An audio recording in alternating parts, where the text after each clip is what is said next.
Un chiffre maintenant, 92% des salariés reconnaissent avoir participé à un pot au sein de leur entreprise cette année. Et il faut reconnaître que la période des fêtes de fin d'année est propice à ce type de rendez-vous, certes convivial, mais aussi, selon certaines associations, risqué. Une fois encore, c'est l'alcool qui est ciblé, et cela alors que le gouvernement a lancé aujourd'hui une nouvelle campagne de lutte contre l'alcool au volant. C'est le dossier de ce soir, il est signé Sophie Mézel et Pierre-Jean Perrin.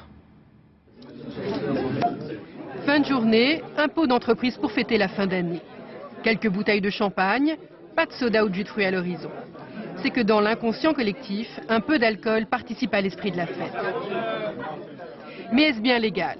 Le Code du travail stipule qu'il est interdit à toute personne d'introduire ou de distribuer, pour être consommée par le personnel, toute boisson alcoolique autre que le vin, la bière, le cidre ou le poiré. Les alcools forts sont bannis. On a pourtant commencé il y a 15 ans à s'intéresser à l'alcool au travail, en s'adressant d'abord aux salariés, comme dans ce spot. Président, vous ne connaissez pas toutes les forces vives de votre entreprise. Souvenez-vous bien de ce visage. Aujourd'hui, ce sont les dirigeants qui sont responsabilisés. Tu t'es vu quand t'as bu?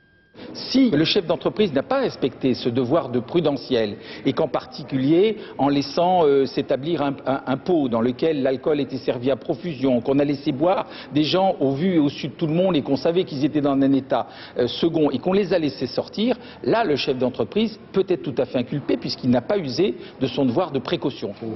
C'est précisément ce qui est arrivé à Aurélien Fréry, 23 ans. Ce paysagiste s'est tué au volant de sa voiture. Il sortait d'un repas de Noël particulièrement arrosé dans son entreprise. C'était il y a tout juste 5 ans.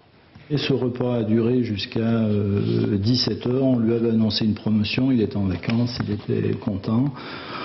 Il s'est retrouvé avec un taux d'alcool de 2,5 grammes et incapable de conduire son véhicule d'entreprise. Suite à son décès, l'entreprise n'a jamais voulu reconnaître le moindre pourcentage de responsabilité dans ce qui est arrivé. Et il a fallu 4 ans de procès, de bagarres. La justice a finalement estimé que 2 salariés qui l'avaient raccompagné jusqu'à sa voiture, mais aussi l'entreprise elle-même étaient responsables. Une décision qui fait aujourd'hui jurisprudence. Alors un pot entre collègues, c'est sympa, mais gare aux excès.